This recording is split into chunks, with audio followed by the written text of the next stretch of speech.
तो राम विजय प्रसाद जी जो बिहार के हैं, जहानाबाद जिले के एक लालसीबाग गांव के, वो गुजरात में 12 दिसंबर को कमाने जाते हैं गुजरात में। वहां पे ड्यूटी के दरमियान दो गार्डों से बतझड़ हो जाता है और कुछ गुटखा उटखा खाए होंगे तो उनको कंपनी में नहीं जाने दिया जा रहा था, लेकिन वो जा रहे थे। लेकिन इन्हीं क्रम में उनको गार्ड के द्वारा इतना मारा जाता है गुजरात में कि उनको मारने से उनकी मौत हो जाती है। अभी हमारे साथ वार्ड नंबर 31 के जो मुखिया हैं यानी वार्ड पार्षद हैं, संजय जी मौजूद हैं। क्या कुछ मामला है सर, इस पर बताइए। वो हमारे गांव लालसे बिघा का है राम विजय कुमार, जो गुजरात में GRS फर्मा माइक्रो मेडिसिन में काम करता था और वो कंपनी नंदासन, महसाना जिला के नंदासन में अवस्थित है। ये करीब करीब वहाँ 3-4 सालों से काम कर रहे थे। लेकिन होली के दिन 4 तारीख को शाम में गार्ड वहाँ जो तैनात जो गार्ड है, जो दोनों गार्ड का नाम अक्षय और क्या है बलवंत है, ये दोनों द्वारा उसके साथ एंट्री के लेकर के कुछ विवाद हुआ। लोग समझा बुझा कर ले आए डेरा पर, लेकिन बाद में गार्ड वालों ने 3-4 लोगों को और बुला करके इसके साथ मारपीट किया। मारपीट के क्रम में इसका गर्दन दबा दिया और जबरदस्त तरीके से मारपीट किया, जिससे इसके सर में चोट लगा और वहीं स्पॉट डेड कर गया। हाँ, तो कंपनी की तरफ जो मारा उसको गिरफ्तारी वगैरह? हाँ, उसकी गिरफ्तारी अविलंब 2 लोगों गार्डों का गिरफ्तारी हो गया, उसी समय हो गई थी। वहाँ के स्थानीय पुलिस द्वारा कर दी गई थी। और हमारे यहाँ के जहानाबाद के जब हम लोग को खबर आया फोन पर, रात में होली का माहौल था, लेकिन एक खबर आने से पूरा माहौल गमगीन हो गया। कितने तारीख का घटना है सर? 4 तारीख की शाम की घटना है। वही 7 बजे के आसपास की घटना है। तो तुरंत अविलंब हम लोगों ने अपने जनप्रतिनिधि जहानाबाद के माननीय विधायक राहुल शर्मा जी से संपर्क किया और जहानाबाद के माननीय सांसद सुरेंद्र यादव से संपर्क किया। ये दोनों लोगों का अथक प्रयास रहा। राहुल जी ने तुरंत इमीडिएट वहाँ के DGP और कलेक्टर से बात कर करके हर संभव मदद के लिए प्रयास किया और हमारे सांसद महोदय भी लगातार वहाँ के सांसद जो थे हरि भाई पटेल, उनसे संपर्क में रहे। वहाँ के DC और कमिश्नर से भी लगातार संपर्क करके परिवार को हर संभव मदद और डेड बॉडी यहाँ लाने में लोग का सहयोग रहा। और कंपनी की तरफ से क्या मतलब? कंपनी की तरफ से अभी तत्काल 1 लाख रुपये मतलब दाह संस्कार के लिए और उसकी बेवा को हर महीना 15,000 रुपया सैलरी देने के लिए वो अपने लेटर हेड पर लिख करके दिए हैं। बच्चों को 18 वर्ष तक पढ़ाई के लिए, पढ़ाई लिखाई, भरण पोषण के लिए जो खर्च है वो कंपनी देने का आश्वासन दिया है। 15,000 मतलब कितना दिन तक? आजीवन, जब तक वो बचेगी तब तक का आश्वासन दिया है। तो उनके पत्नी के मतलब उनका वैवाहिक तो ब्याह हुआ था जी। कितना उनका बेटा बेटी है? एक बच्ची है। खाली एक बच्ची है? कितने साल का? 2-2.5 साल का है।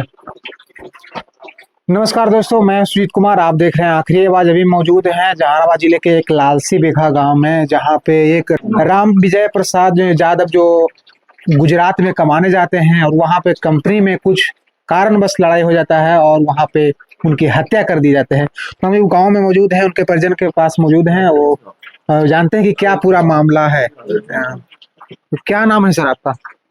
मेरा नाम है अक्षय कुमार। वो जो राम जी कौन है? वो राम विजय मेरा भाई है छोटा। क्या कारण से उनको ये हत्या किया गया? हत्या क्या कि गार्ड से लड़ाई हो गया था। गार्ड से? कौन कंपनी में गुजरात काम करते थे? GRS फर्मा में, गुजरात मैक्रो। हाँ, मैक्रो कहाँ पड़ता है ये? गांधीनगर में? नंदासन में। महिसाना अहमदाबाद के बीच में पड़ता है। हाँ, नंदासन जगह। क्या मतलब लड़ाई हुआ था? कुछ पहले फोन करके वो बताए थे कि क्या मामला है? ना, पहले से कोई मामला नहीं था। तो गार्ड से जब लड़ाई हुआ तो हत्या कौन किया? गार्ड। नाम बोले?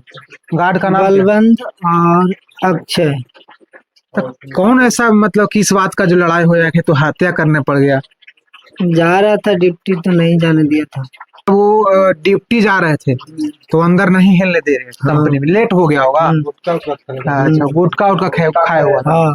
इसके वजह से वो नहीं जाने दे रहा था। तो फिर क्या हुआ? बोला कि बाद में आने का। बाद में आने का। हाँ।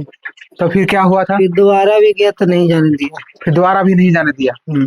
तो फिर तो कुछ बासा बासी हुआ तो इसीलिए गारी हुआ दोनों तरफ से। क्या हुआ फिर?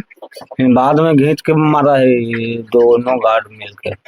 तो मारा गार्ड मिल के, तो ये मार किस तरह से पड़ा, किस चीज से मारा कि उसको मौत हो गया उनका? पता नहीं देखा। मैं लोग तो देखा कि गला पकड़ के मारे दोनों का। पोस्टमार्टम रिपोर्ट में क्या आया है सर? वो ब्रेन में चोट है पीछे। ब्रेन में चोट है, यानी पटका पटकी गला वगैरह दबाया हो गया। गला उला दबा दिया। आए दिन गुजरात में बिहार के लोग जो कमाने जाते हैं वो शोषण होते रहते हैं। और कोई बिहारियों को, जैसे हम भी एक बार गुजरात गए थे, 6 महीना रहे थे, तो वहाँ के देखे थे, वहाँ पे हर तरह से आपको ऑटो वाला शोषण करेगा, कंपनी में जाइएगा तो शोषण करेगा, वहाँ के कुछ लोग हैं जो शोषण करेंगे। और इस तरह के देखते हैं कि इतना निर्भयता से होता है कि मतलब उनको हत्या कर दिया जाता है। और इस पर अपना राय जरूर दीजिएगा। अभी तमाम ग्रामीण जनता यहाँ पे देख सकते हैं मौजूद हैं, और इस पर अपना भी राय जरूर दीजिएगा। और ये घटना हमेशा होता रहता है। वर्तमान में नीतीश कुमार जी जो जान रहे हैं कि आप वो राज्यसभा जा रहे हैं, लेकिन बिहार में फैक्ट्री लगाने चाहिए था उनको, और वो क्या कर रहे हैं अभी जो आप देख ही रहे हैं। तो अपना भी इस पर अपना राय जरूर दीजिएगा। क्या कुछ बोलना चाहेंगे सर नीतीश कुमार जी के बारे में? ये आए दिन हमेशा बिहार के जो लेबर होते हैं उनके साथ शोषण होते रहता है बाहर में। तो नीतीश कुमार जी और एनडीए की सरकार हमेशा तो लालू जी के नाम पर ढोल पिटता है कि उनके समय में पलायन हुआ। 20 साल से लगातार इनकी सरकार है, 21 वर्ष हो गए। अब इनको बीजेपी के लोगों ने बड़े ही बेइज्जती कर करके और गजब तरीके से बिहार से विदा करने का काम किया है। लेकिन पलायन रुका कहाँ है? बिहारियों पर तो पूरे देश के अन्य प्रदेशों में अत्याचार, शोषण और दोहन लगातार चल रहा है। फिर भी हम सरकार से मांग करते हैं कि इस पीड़ित परिवार को 10 लाख मुआवजा मिले चुके हैं। प्रवासी मजदूर के रूप में वहां काम करते थे, और इधर हाल में ही सरकार द्वारा एक अमेंडमेंट लाया गया है श्रम विभाग का, जिसमें अब प्रवासी मजदूरों को 10 लाख के मुआवजा का घोषणा सरकार ने किया था। तो हम चाहते हैं कि इस परिवार को 10 लाख की मुआवजा मिले। तो बहुत दिन कितने तारीख को इस बार जो गए थे, कितने तारीख को कमाने गए? 14 तारीख लगता है, 14 दिसंबर। क्या? 12 तारीख। 12 दिसंबर। 12 दिसंबर को कमाने गए थे जी। से हमेशा बिहार के मजदूरों के साथ होते रहा है। और आप अपना इस पर प्रतिक्रिया जरूर दीजिएगा। बाकी हम मिलते हैं नेक्स्ट वीडियो में। जय हिंद।